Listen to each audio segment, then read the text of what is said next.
In the vibrant, underwater classroom, surrounded by lively coral reefs and schools of fish, a teacher stands at the center, guiding his class of young sea creatures.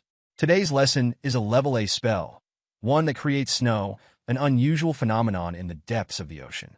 With a wave of his hand, the teacher conjures a flurry of delicate snowflakes, each shimmering in the water as they drift downward. The sea creatures watch in awe, fascinated by the sight, as he patiently explains the magic behind the spell, detailing how the interplay of energy, temperature, and form must align precisely to produce snow. After his demonstration, he invites his students to attempt the spell, encouraging them to practice until they can form their own magical snowflakes. Some sea creatures manage to produce faint flurries, while others struggle but remain determined. Among them, a young octopus raises its tentacle, catching everyone's attention. Filled with excitement and longing, the octopus expresses its dream of growing up to become human, wishing that one day it could marry the teacher who has become such an inspiring figure in its life. Hearing this, other sea creatures join in, each voicing similar wishes, creating a ripple of excitement throughout the classroom as they share their admiration for their teacher. The teacher, noticing the octopus's words, understands that the young creature's desire to become human stems from a feeling of difference and insecurity. The octopus worries that because it's so unlike a human, the teacher might feel weary of its presence, or even harbor dislike for it. Recognizing this vulnerability, the teacher reaches out, lifting the octopus's chin to meet his reassuring gaze. With a gentle expression, he addresses the entire class. At Inium Real Academy, nestled within the expansive lands of the Medium Kingdom, the afternoon sun casts a warm glow as two female students prepare to leave the academy grounds. Just as they reach the gate, they accidentally bump into an older man, their teacher from years past, now showing signs of age. With a gentle smile, he apologizes, asking if they are all right. The students, however, look taken aback, wide-eyed with surprise and a touch of discomfort. Murmuring quick, nervous excuses, they stumble backward, muttering about how they couldn't believe they'd run into their old teacher and how disgusting the encounter felt to them as they hurry away. Despite their reaction, the teacher watches them with a faint, amused smile. He finds their lack of regard almost humorous. As he continues toward the main hallway, he silently reassures himself. He isn't too old, and he certainly keeps himself well-groomed every day. Shaking off their comments, he proceeds through the spacious corridors of the academy, which echo with the memories of countless students over the years. As he turns a corner, his gaze falls upon a strikingly beautiful young woman, her elegance heightened by the aura of someone new to this environment. She's glancing around, her expression curious and a little uncertain, a single piece of luggage by her side hinting at her recent arrival. The teacher notices the young woman's uncertain glances and approaches her, wondering if she needs help finding her classroom.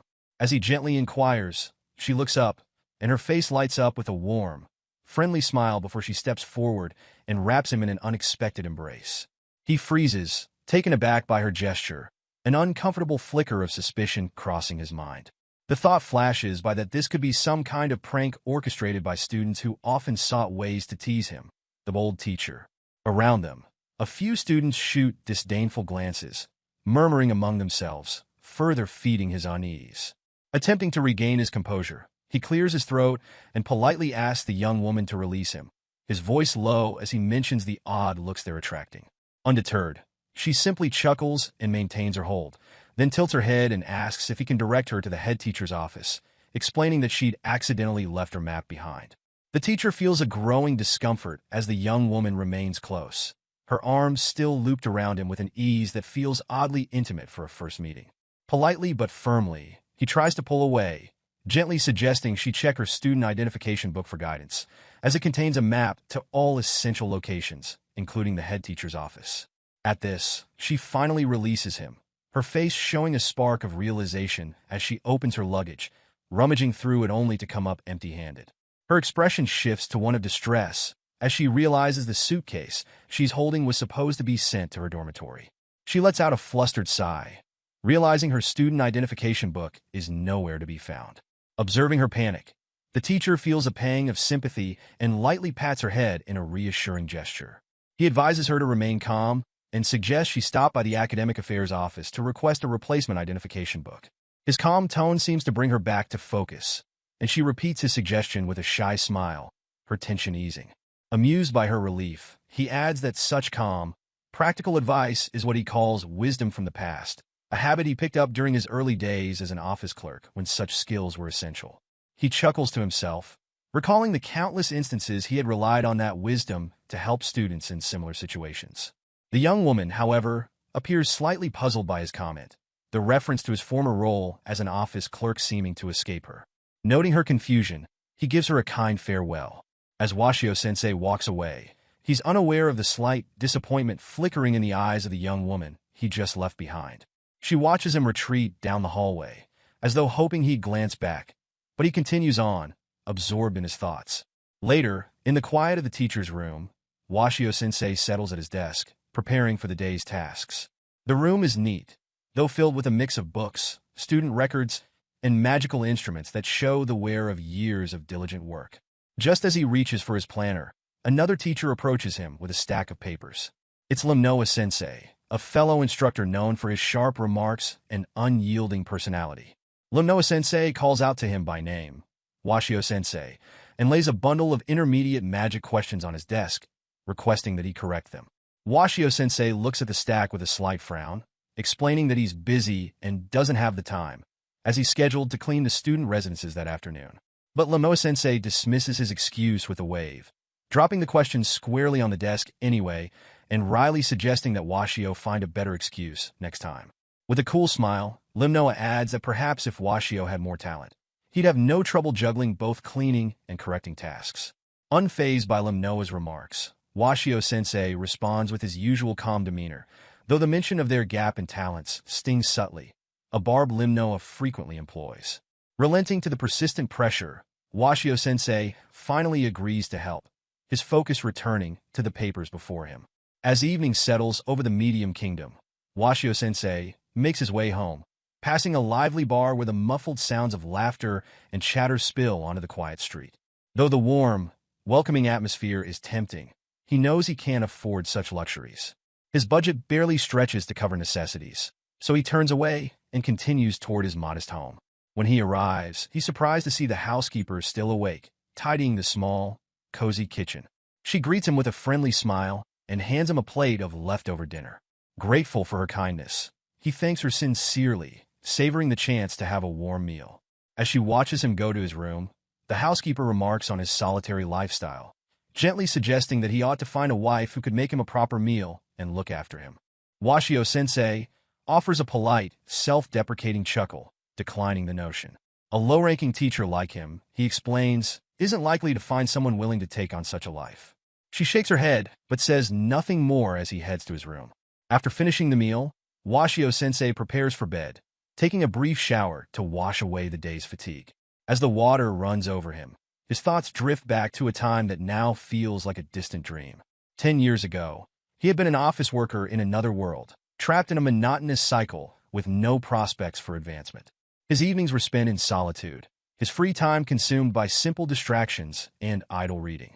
One evening, as he was heading home from another day at the office, flipping through a compilation of famous quotes, an unexplainable event changed his life. In an instant, he was transported to this world, hailed as an otherworldly hero. Washio-sensei reflects on his life as he lies in bed, the quiet darkness of his room casting a contemplative mood. His journey from office worker to hero, and now to a modest professor at Inium Real Academy, weighs heavily on him. The high expectations that people in this world once placed on him, thinking he would become a legendary figure, have faded into mere memories. Unable to live up to the grand potential they saw in him, he settled into a routine life, starting anew with simple goals. Yet the extraordinary, fantasy life he once dreamed of remains elusive, never realized. Now he's just an aging teacher, able to wield only a small degree of magic, hardly the powerful, revered figure people once imagined. Despite this, a faint smile crosses his face as he recalls teaching the sea creatures not too long ago. Those lessons, with their innocent curiosity and the joyful energy of the young creatures, brought him genuine happiness and a sense of fulfillment he rarely finds elsewhere. Letting the memory comfort him, Washio-sensei closes his eyes and drifts into a restful sleep. The next morning, Washio-sensei arrives at the teacher's room, prepared for another ordinary day. As he settles in, the head teacher enters with an announcement that breaks the routine. A new student, a monster girl, will be joining the academy. Curious but uncertain, Washio-sensei tilts his head, unfamiliar with the term. Limnoa-sensei, catching his confusion, offers an explanation, though his tone carries a hint of pity as if addressing someone clueless. Limnoa explains that monster girls are highly unusual creatures. They are mutants, rare variations within monster species, distinguished by their unique blend of exceptional physical abilities and intelligence that surpasses even that of the elves. Limnoa-sensei goes on to explain that monster girls, despite their origins, possess a remarkably beautiful appearance, resembling that of young human girls. Originally, they were monsters in their true forms, though no one knows exactly why or how they came to adopt a human-like form. The transformation process and the circumstances leading to it remain a mystery, as few monster girls exist in the world, leaving their origins shrouded in secrecy. Washio-sensei listens with intrigue, marveling at the peculiar nature of these beings, who embody both monstrous origins and human beauty. When he compliments Limnoa-sensei on his vast knowledge, Limnoa responds curtly, saying it's only general knowledge. He adds that, as a biology professor, Washio-sensei should already be aware of such information. Washio-sensei, feeling somewhat sheepish, replies that his expertise is limited to low-level monsters, lacking the specialization needed to understand rare creatures like monster girls. The head teacher interjects, continuing with the announcement. Thanks to their extraordinary talents and intellectual abilities, monster girls have earned recognition from government officials and high-ranking military officers alike. These authorities see immense potential in them, promising them a future filled with opportunity and prestige. As such, monster girls have come to be acknowledged as part of the societal elite, their status elevated to match their capabilities. The head teacher steps aside, and into the room walks the new student, Claudia, a monster girl of Kraken lineage. The teachers murmur in surprise, each captivated by her stunning beauty. Her appearance is enchanting, with graceful features that seem almost otherworldly, yet strikingly human. But amid the admiration of his colleagues, Washio-sensei feels an overwhelming sense of familiarity, his mind racing back to the girl he encountered in the hallway the previous day. It suddenly clicks. She is the same girl who had hugged him, seemingly lost yet confident. The head teacher begins to speak, informing Claudia of an extensive review process they'll conduct to help her choose a professor best suited to her studies. But Claudia interrupts with a gentle smile, calmly stating that she has already decided who her professor will be.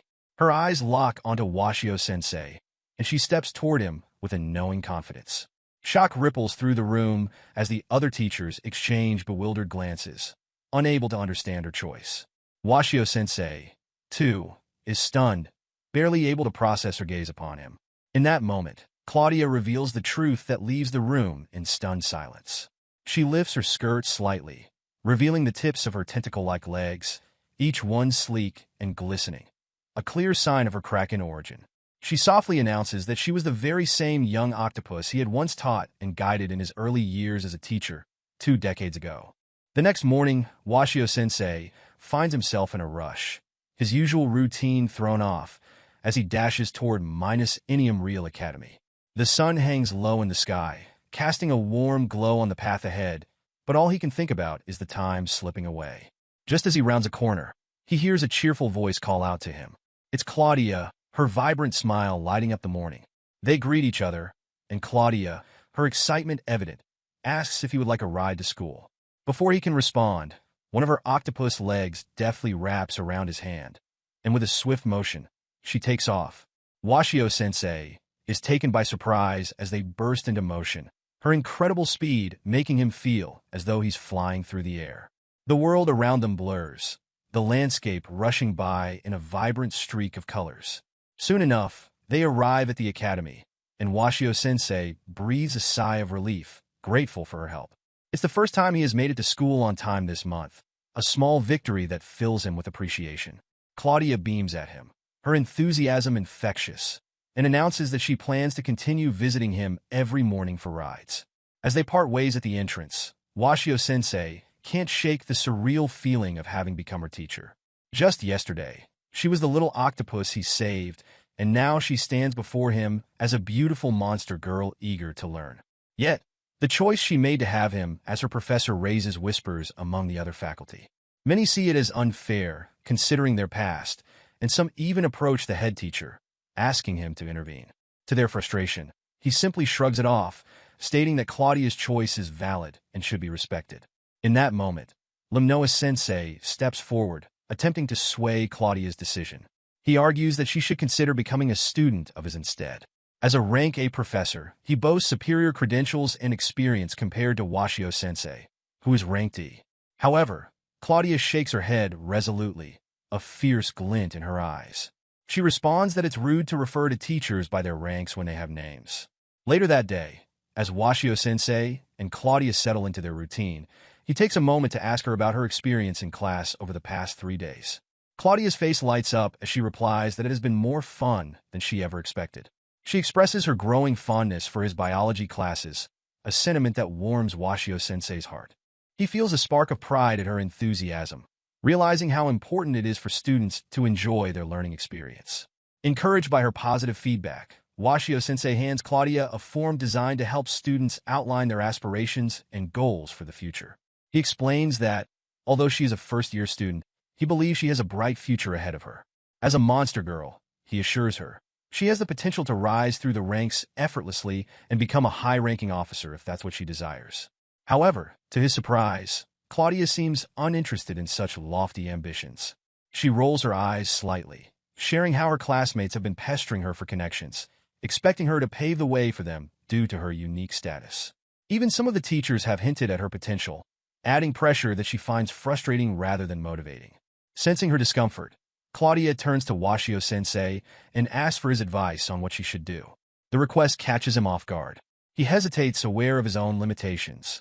With a self-deprecating smile, he explains that he doesn't feel he's in the best position to advise her, given his low rank and the struggles he faces in his own career. He gently suggests that she consider speaking with another teacher, someone perhaps more qualified to guide her on her path to success. Washio-sensei watches as Claudia ponders his earlier suggestion. He encourages her to take things easy, reassuring her that it's okay to explore her interests without feeling pressured to fulfill others' expectations. Later, he finds himself in the cafeteria, a small tray of snacks in front of him. He takes a moment to enjoy the quiet atmosphere, grateful for a brief respite from the chaos of teaching. Just then, Claudia appears, her face bright with excitement as she approaches him. She asks if the food is enough for him, concern etched on her features. With a rueful smile, he replies that his options are limited since he's a bit low on money at the moment. Claudia's brow furrows, and she seems ready to say something more, but her expression quickly shifts as she reaches for her form. She wants to show him the completed aspirations sheet, eager for his thoughts. However, before she can do so, ManhwaCapped unexpectedly appears, looming over her. He snatches the form from her hands, scanning it with a critical eye. His expression quickly morphs from curiosity to disbelief, then anger as he reads Claudia's aspiration to become a teacher. Shocked, he declares that her desire is a waste of talent, clearly deeming such a goal beneath her potential. He glares at her, insisting that someone of her caliber should aspire to something far more prestigious, like becoming a high-ranking officer. Seeing Claudia visibly startled by the confrontation, Washio-sensei feels a surge of protectiveness. He decides to step in, firmly stating that not respecting a student's wishes is not the right approach for a teacher. ManhwaCapped's face reddens with rage at the interruption, and in a fit of frustration, he flings his food tray aside, the remnants of his meal scattering across the floor. He asserts that, as a rank A professor, he should be the one to guide Claudia, not Washio-sensei, who he derides as a low-level teacher. ManhwaCapped, still simmering with anger, insists that Washio-sensei should begin the procedures to request a change of teachers immediately. He asserts that a formal request must be submitted to the head teacher that same day, determined to exert his influence over the situation. Just as Washio-sensei prepares to respond, Claudia steps in. With one of her tentacle legs, she reaches out and touches ManhwaCapped's cheek, startling him into silence. Claudia then boldly declares that Washio-sensei has been a steadfast supporter of her dreams from the beginning. She expresses her gratitude, explaining how he has been a great teacher to her. She recalls the time when she struggled with self-acceptance and loathed her identity as a monster girl. In a moment of vulnerability, she reveals how Washio-sensei had encouraged her to understand herself better. However, her words, spoken partly in another language, leave Limnoa and the surrounding faculty confused. Claudia takes a moment to clarify her point, emphasizing that one must discover their strengths and utilize them to their advantage. Washio-sensei reflects on the moment he had spoken to her when she was still an octopus. He had urged her to recognize her own unique capabilities rather than envy those of others, reinforcing the idea that every creature has its own special gifts. Back in the present, Washio-sensei reflects on the impact of the simple words he had once spoken to Claudia, realizing how they had helped her on her journey to fulfill her dreams. The fact that she not only remembered those words, but had also managed to evolve into a monster girl fills him with a sense of pride and accomplishment. Claudia asserts that he is the only one who can be her teacher in charge, her conviction unwavering. As Limnoa-sensei prepares to interject, a ripple of conversation spreads among the students nearby. They discuss their thoughts on Washio-sensei, expressing doubts about Limnoa's harsh judgments. They argue that while Washio may be older, he is harmless and has much to offer. The students voice their frustrations about Limnoa's self-righteous attitude, suggesting that he is at fault for his arrogance. Hearing the murmurs of dissent, Limnoa-sensei's composure cracks. Tears well up in his eyes, and he suddenly flees the cafeteria, leaving everyone shocked by this unexpected display of vulnerability. Washio-sensei stands in stunned silence, unsure of how to respond to Limnoa's departure, while the other teachers exchange bewildered glances. Claudia, sensing the shift in the atmosphere, turns to Washio-sensei and suggests that they should go out and buy something for lunch. However, he is still lost in thought, reflecting on how much Claudia has grown and how her aspirations to become a teacher bring him genuine joy. He never anticipated that his words, spoken 2 decades ago, would resonate so profoundly in her life. Eventually, he pulls himself from his reverie and sheepishly asks Claudia if she could lend him some money, as he is currently broke. He promises to return it the following week. Claudia's eyes widened in surprise at his request, caught off guard by the sudden shift in their conversation. Washio-sensei stands in front of his biology class, utilizing Claudia as a demonstration for the day's lesson. He highlights her remarkable abilities, explaining how she can use poison effectively, manage powerful magic, and possesses inhuman strength. As he speaks, the students listen intently, captivated by Claudia's extraordinary qualities. Her presence in the classroom seems to draw in more students, eager to witness the impressive capabilities of a monster girl firsthand. Once the class concludes, the students file out of the biology room, buzzing with excitement. They exchange remarks about how amazing Claudia is, their conversations filled with awe and admiration.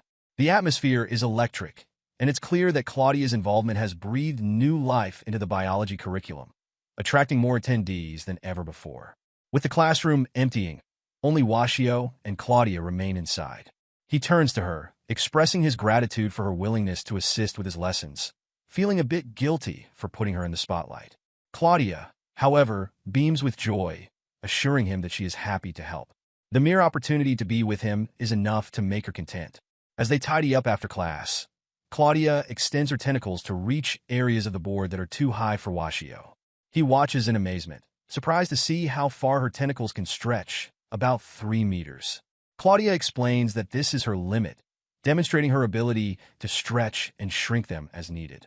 She showcases their strength by splitting a small stone in half effortlessly, emphasizing their versatility. Claudia then playfully mentions that her tentacles are ideal for giving massages. Before Washio can process her statement, she gently wraps a few of her tentacles around his shoulders, applying pressure in a way that sends waves of sensation through him. Washio can't help but shout in surprise. Claudia playfully shares with Washio-sensei that after he left, she worked as a masseur for a while and earned a stellar reputation for her skills. With a mischievous glint in her eye, she teases him about whether he would like her to give him a massage somewhere else. Washio, suddenly feeling nervous, stammers in response, and Claudia quickly reassures him that she was just joking. She clarifies that, in her human years, she is only 16, playfully mentioning that she needs to practice her charms a bit more.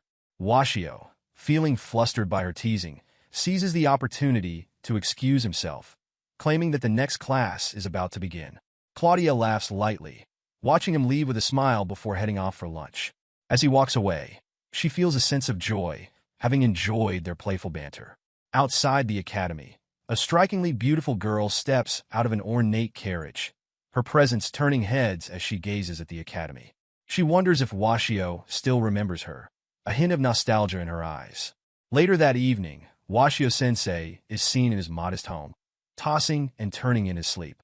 He is plagued by nightmares about what happened earlier. Washio-sensei is brimming with excitement as he walks home, reveling in the fact that it's his day off, a rare treat that only comes once a year. The sun shines brightly, and he allows himself to indulge in thoughts of relaxation and freedom. Suddenly, out of nowhere, a pair of arms wraps around him in a warm hug. Startled, he turns to see who it is, his heart racing. The girl who hugged him looks up with a radiant smile, but it's clear she expects him not to recognize her. She reveals her spider legs, gracefully emerging from beneath her dress, and informs him that she is the very spider he saved all those years ago. Now transformed into a monster girl, she has changed significantly since their last encounter. Washio's eyes widen in surprise and delight as he takes in her striking appearance, a mix of astonishment and nostalgia flooding through him. In a burst of enthusiasm, he invites her to a nearby restaurant. As they enter, she begins to look around, her admiration quickly turning into an unintentional critique of the decor and ambience. Her innocent remarks come off as somewhat insulting, although she doesn't mean them that way. One of the attendants overhears her comments and bristles, feeling slighted by her observations. Washio, sensing the tension, apologizes on her behalf, explaining that it's her first time at such a place.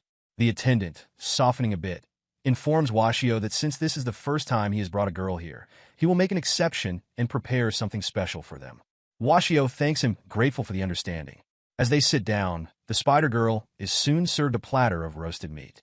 Her eyes light up with joy as she takes her first bite, declaring it absolutely delicious. Her reaction draws the attention of other patrons in the restaurant, who can't help but admire her beauty. As Washio tries to gently remind Arya not to insult the restaurant, she responds with a playful grin, insisting that she is simply expressing her honest opinion. With a twinkle in her eye, she informs him that she is no longer the timid little spider girl he once knew. She is now Arya, a confident monster girl. Washio cannot help but feel surprised at her transformation. The memory of her as a quiet, shy girl hiding in the corner of the classroom feels like a distant past, replaced by the vibrant and assertive young woman before him. Arya notices his surprise and casually mentions that those were difficult times for her. But thanks to his encouragement and the words he shared with her long ago, she has been able to evolve into who she is today. Washio feels a flicker of humility, though he struggles to recall the specific words that had such an impact on her. He tells her that he has become a biology professor, explaining how times have changed since their last encounter. Arya listens intently, intrigued by his accomplishments. Washio then asks if she remembers Claudia, the octopus girl who has also transformed into a monster girl like her. He shares how Claudia has become his student, and as he recounts their recent experiences together, he notices a flicker of annoyance in Arya's expression. Feeling a twinge of jealousy, Arya abruptly calls over the restaurant owner and asks him to bring out the most expensive item on the menu, along with another bottle of beer. As Washio and Arya step out of the restaurant, he insists on paying the bill, even joking that he might have to skimp on food for the week. His good-natured gesture is met with a warm smile from Arya, who appreciates the offer but playfully declines, informing him that her carriage has just arrived. Surprised by her lavish transportation, Washio takes a moment to absorb the reality of her new life.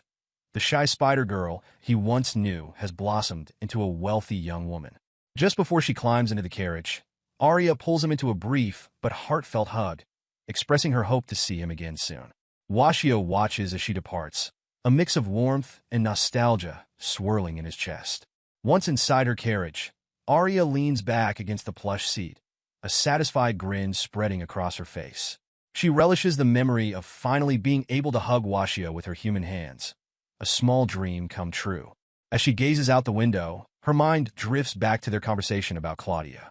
She can't help but feel a twinge of frustration, thinking that Washio may not fully grasp the complexities of a woman's heart. Her gaze shifts to a beautifully wrapped present sitting beside her, a forgotten token she had intended to give Washio during their outing. As she picks it up, she contemplates whether she should turn back now. A flicker of uncertainty crosses her mind as she wonders if he has already left. In the meantime, Claudia is seen as she heads back to the biology room to look for Washio, so they could head home together. However, she was told that Washio has already left with a beautiful black-haired girl, and Claudia felt her face twitching out of anger. Arya rushes back to the spot where she parted ways with Washio, only to find that he has already left for home. Disappointment washes over her as she considers waiting until the next day to give him the present she had forgotten. Lost in thought, she suddenly notices smoke rising in the distance. Curiosity and concern prompt her to investigate. As she approaches, her heart sinks at the sight of the orphanage engulfed in flames. Chaos reigns as frantic townsfolk struggle to douse the fire with buckets of water, but their efforts seem futile against the intense blaze. Among the onlookers, a distraught nun cries out, her voice breaking as she pleads to enter the building. She insists that a child is still trapped inside. Arya feels a surge of urgency as she rushes over to the nun, confirming the harrowing truth. The nun explains between sobs that the children had been playing with a candle when the fire broke out. She had stepped out to buy bread, only to return to this nightmare. Without hesitation, Arya assures the nun that she will rescue the child. With a determined glint in her eye, she sprints toward the inferno, her spider legs propelling her forward with incredible speed. As she enters the burning structure, the heat hits her like a wave, and she struggles to see through the thick, choking smoke. The flames crackle and roar, their intensity making her heart race. Despite feeling a bit rusty with her water magic, Arya knows she must act quickly. Every second counts when a child's life is at stake. Arya rushes into the children's room, the air thick with acrid smoke and the crackling of flames consuming the wooden beams. Panic surges through her as she scans the chaotic scene, her heart racing with urgency. The flickering light casts eerie shadows that dance along the walls, but all she can focus on is finding the boy. Finally, amidst the swirling smoke, she spots him, a small figure crumpled on the ground, unconscious and vulnerable. Without hesitation, she sprints to his side and scoops him up in her arms, feeling the heat radiate from the flames. The fire blazes around her, intensifying with every passing second, and her mind races as she searches for a way out. The walls feel like they are closing in, the flames licking at her heels. Desperation grips her. She considers using her lightning magic to clear a path, but the thought sends a chill down her spine. The boy is too close to her, and the shockwave would undoubtedly injure him. Just as despair begins to creep in, Washio appears at the doorway, his presence like a beacon of hope. He calls forth his summon, a majestic spirit that swirls around him, and with a flourish, he casts a colossal water spell over the room. The water cascades down, dousing the flames and creating a protective barrier around Arya and the boy. The hiss of steam fills the air, mingling with the crackling wood as the fire retreats in the face of Washio's magic. Arya stares at Washio, a mixture of surprise and relief flooding through her. It feels just like 20 years ago when she first witnessed his extraordinary magical abilities. Back then, he was renowned as the highest-ranking magician in the kingdom. However, he replied that was then, and presently he is just a biology teacher and an old man with stiff shoulders. Everyone stands in stunned silence, their eyes wide as they take in the extraordinary sight of the church surrounded by water.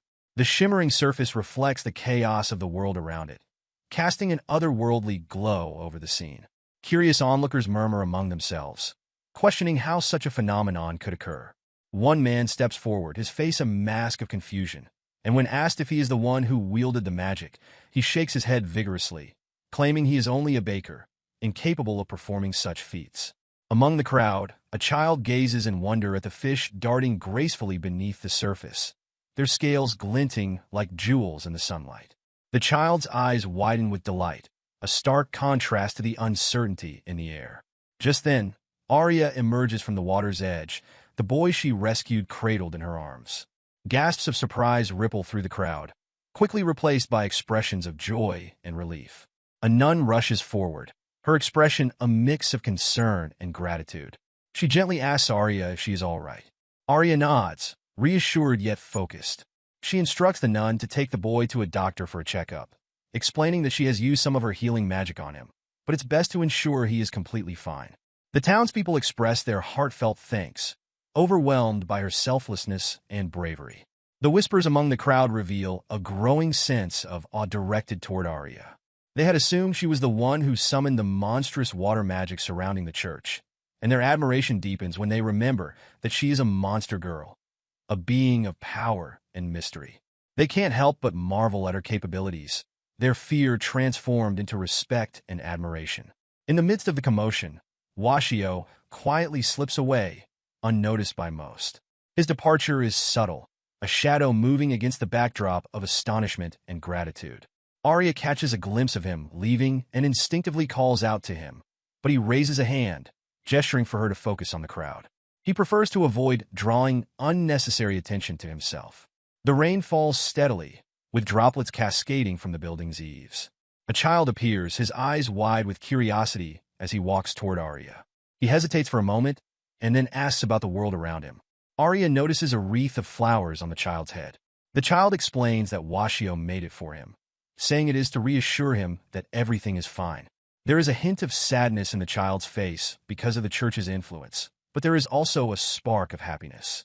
Thanks to Washio, the child feels a little better and loves magic.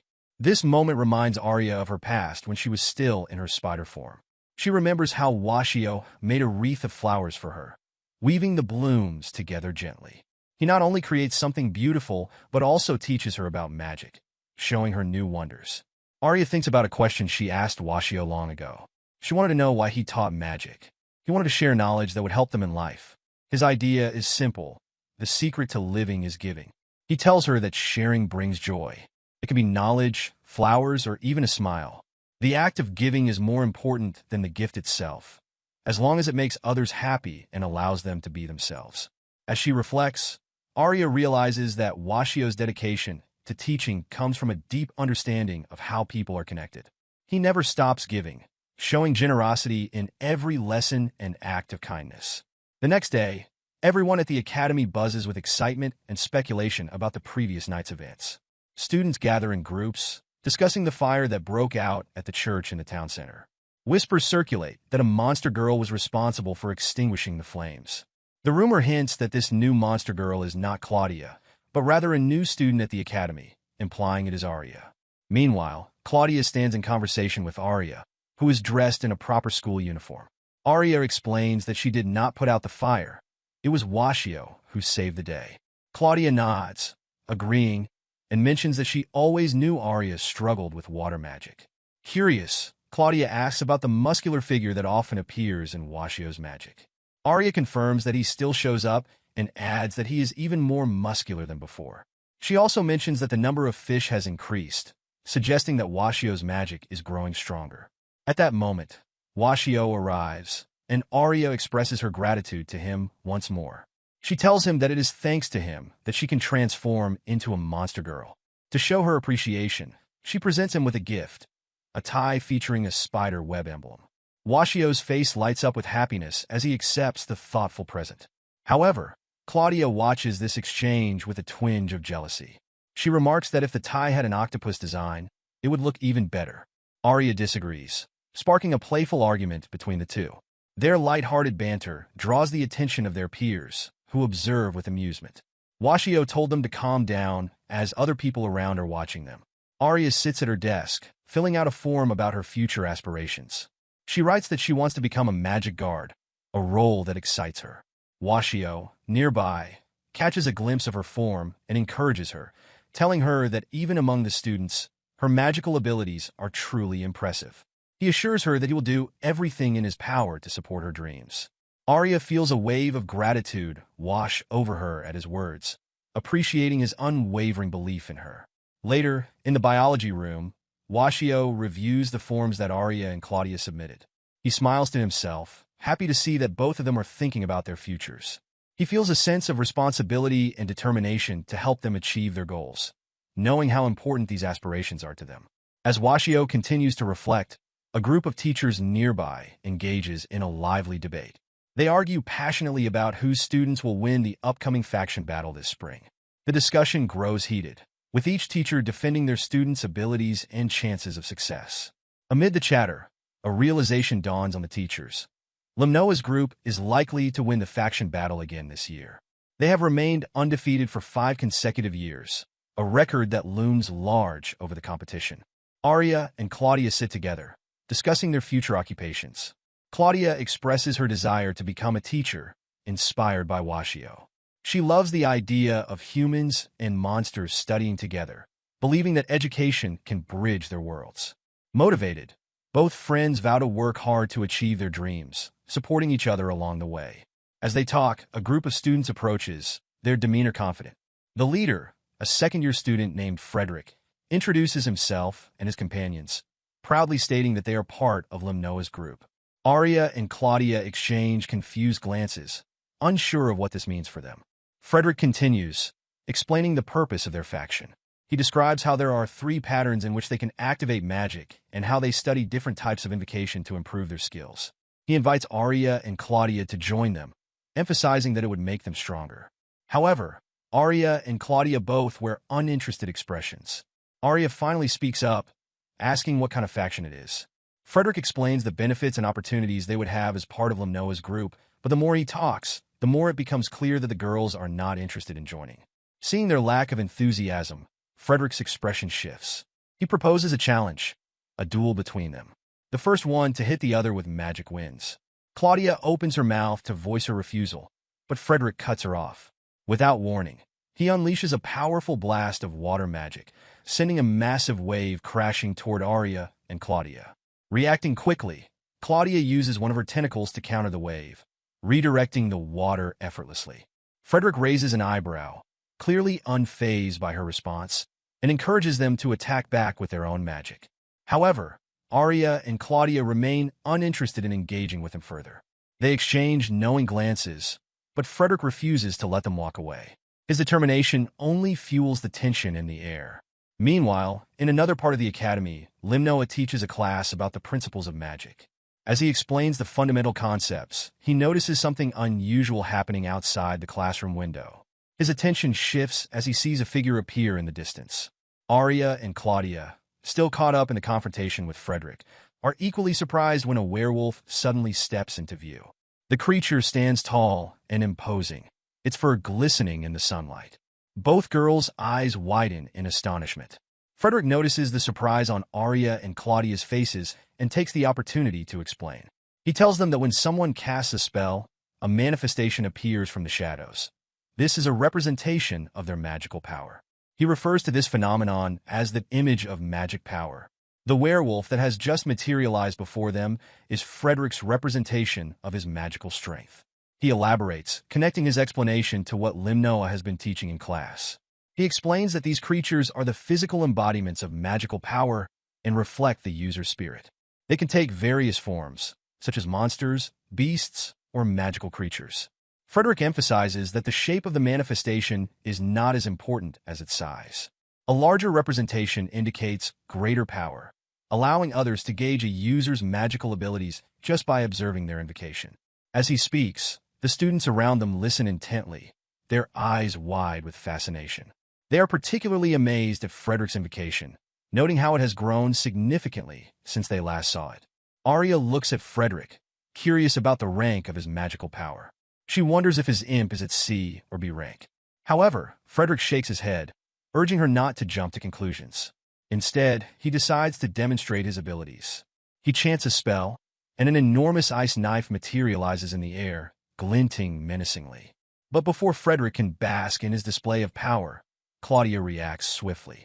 She uses her tentacles to shatter the ice knife effortlessly, showing that she is more than capable of defending herself. Frederick, slightly taken aback, smirks and asks if she is surprised. He boasts that his spell recitation is perfect, which is what makes his magic stronger. He explains that because of this, he can use rank magic effectively. He then mentions Limnoa, stating that the supervisor of their faction can triple his power simply by reciting spells. He looks at Arya and Claudia, trying to gauge their interest in joining his faction now that they have seen his prowess. However, both Arya and Claudia wear disappointed expressions. They acknowledge that Frederick's spells are impressive, but feel that they do not compare to Washio's abilities. Claudia is the first to speak up, firmly stating that she has no intention of joining his faction. Instead, she plans to ask Washio for help with her invocation. Frederick smirks, dismissing Arya and Claudia's loyalty to Washio. He claims that Washio is just an old and useless teacher, asserting that he heard the ladies only chose him as their instructor because they owed him a favor. He adds that even Limnoa mentioned how despite graduating in the same year, Washio remains in E rank. With each derogatory remark he makes about Washio, he becomes increasingly bold, underestimating the two girls standing before him. Claudia's anger boils over.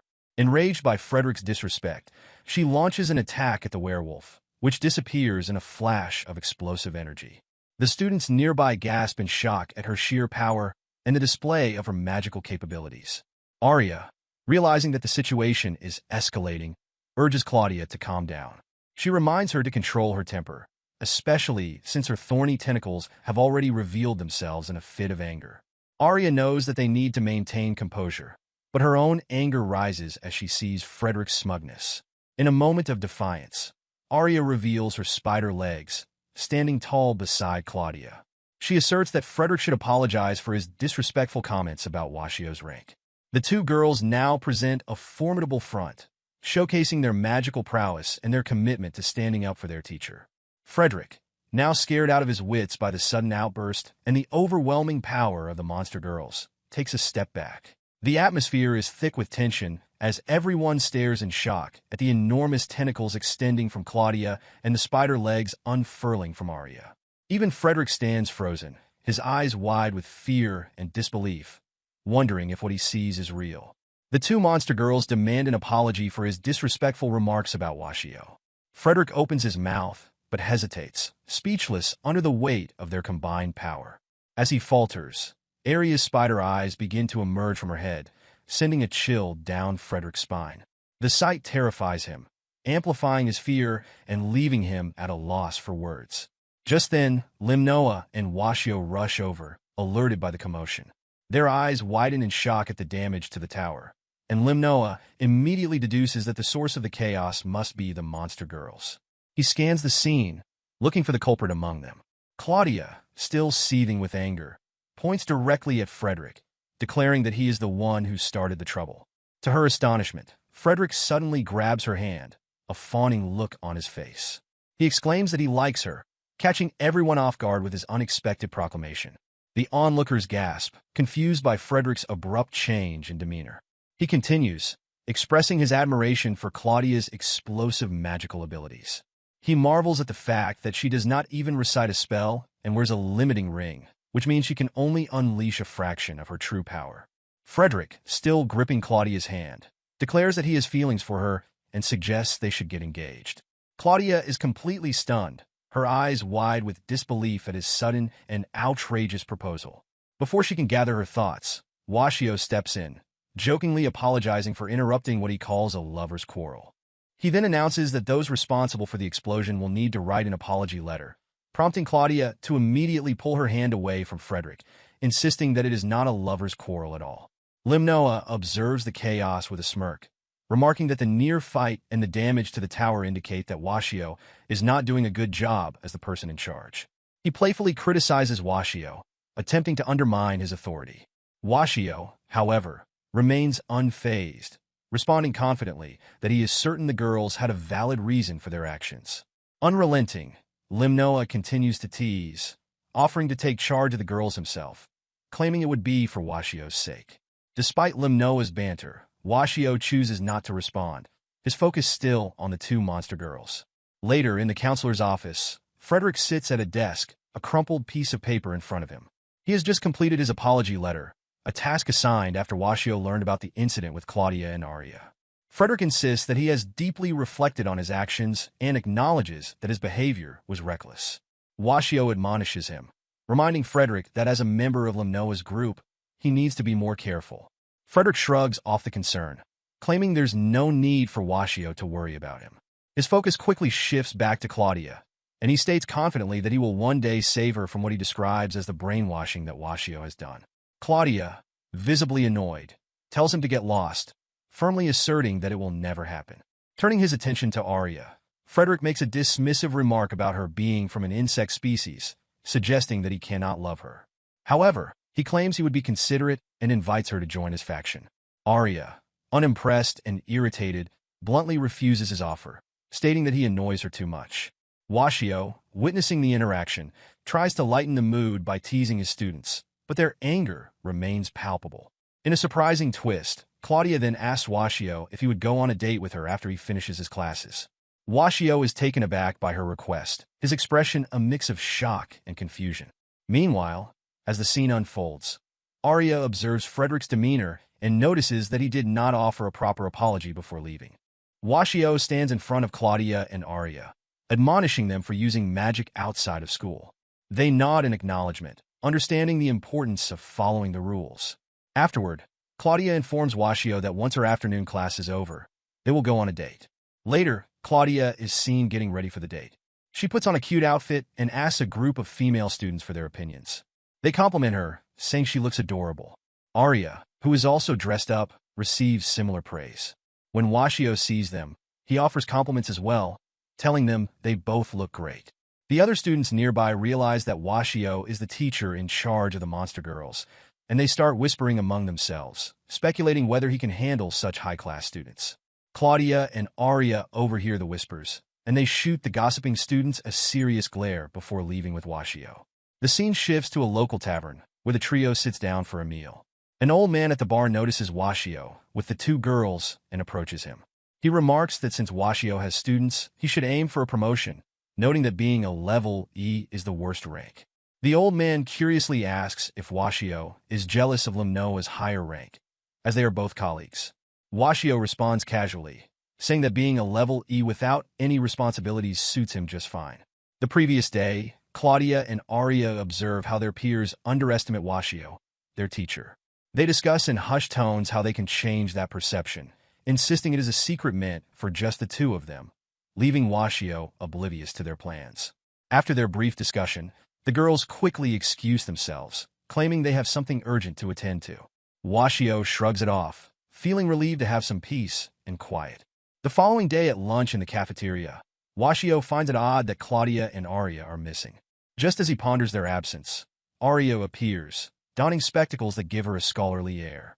She approaches him with a determined look, holding out a document for him to sign. Arya explains that it is the document to establish the Washio faction, aiming to show everyone just how amazing he is. Washio feels taken aback, wondering why such a thing. Washio stands there, stunned at the mention of a faction, thinking this is just another problem he has to deal with. He tells Arya frankly that she is being naive, pointing out that there is no authority to oversee factions at E rank. However, Arya insists that she has heard from the director about the requirements to establish a faction. She explains that the first requirement is that the method of magic must differ from other factions. The second requirement is that there must be at least 3 enrolled students, which Claudia has already managed to recruit. Finally, the last requirement states that the supervising teacher must be D rank or higher. Washio's heart sinks slightly as he recalls that he has indeed been promoted to D rank. Washio is totally surprised by the sudden promotion to D rank, especially after 20 years without any proposal for advancement. Arya, sensing his astonishment, reveals that she had threatened the director, saying that if he did not allow the promotion, she would leave the school. All that remains now is Washio's signature. Despite her enthusiasm, Washio hesitates to create the faction. He argues that the existing factions offer the girls ample opportunities to learn magic. Interacting with more students will deepen their knowledge, he insists. He even suggests that they consider Limnoa's faction, noting that Frederick has been trying to invite them to join.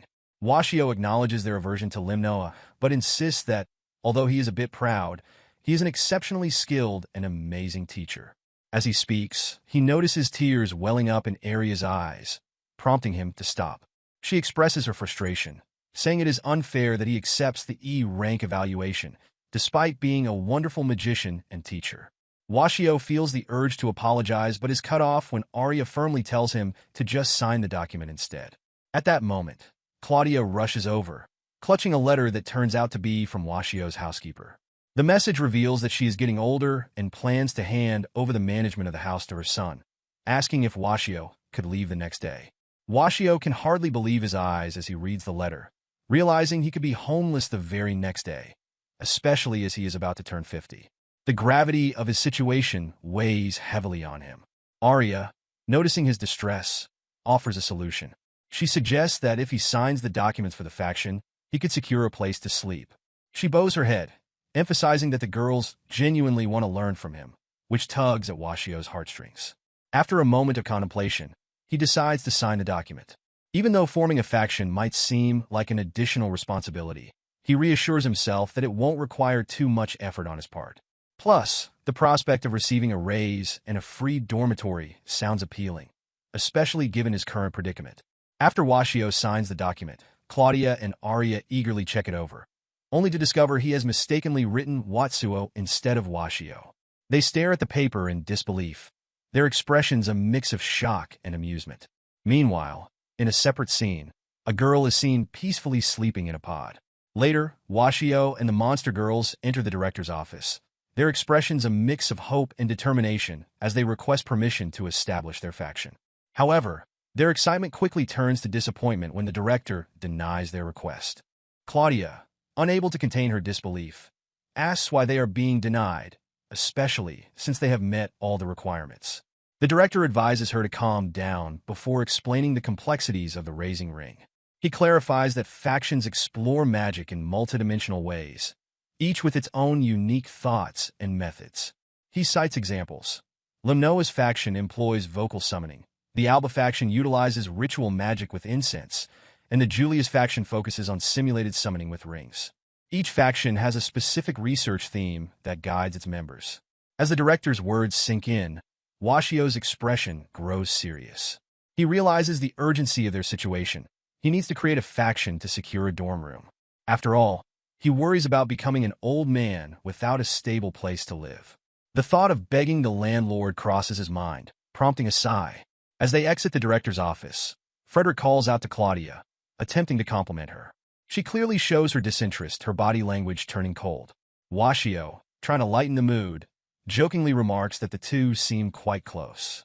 However, Claudia shoots him a serious glare, warning him not to say such things again, insisting that he offends her by implying any connection to Frederick. Frederick approaches Washio, a serious expression on his face, as he delivers a message from Limnoa. He explains that Claudia recently destroyed the tower, housing the magic reactor for Limnoa's faction, and with it, the reactor itself was lost. As a result, Limnoa has requested Washio's group to venture to the Tower of Ghosts to search for a new magic reactor.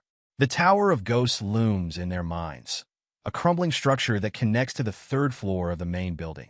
Frederick tries to add an eerie touch to his explanation, mentioning rumors of real ghosts appearing there, his expression darkening as he attempts to scare them. Despite knowing that Claudia is the one responsible for the destruction, Washio and Arya realize they must follow her into this ominous location. Washio feels a swell of anxiety about the ghostly legend surrounding the tower, but keeps his fears to himself, acknowledging that he has no choice but to go along with the mission. As they make their way toward the Tower of Ghosts, a mix of determination and trepidation fills the air. Washio, Arya, and Claudia are resolved to find the magic reactor quickly, their thoughts focused on the task ahead. Frederick stands confidently before Limnoa, detailing his recent actions. He reports that he successfully lured Washio's group into the Tower of Ghosts, emphasizing the strategic advantage this presents. With Claudia likely to join their faction, he sees an opportunity to manipulate the situation to his benefit. Frederick outlines his plan. When a ghost inevitably appears, he expects Washio to become paralyzed by fear, leaving him unable to act. In that moment of chaos, Limnoa would make a stylish entrance to confront the ghost, showcasing his prowess and solidifying his reputation in front of the monster girls.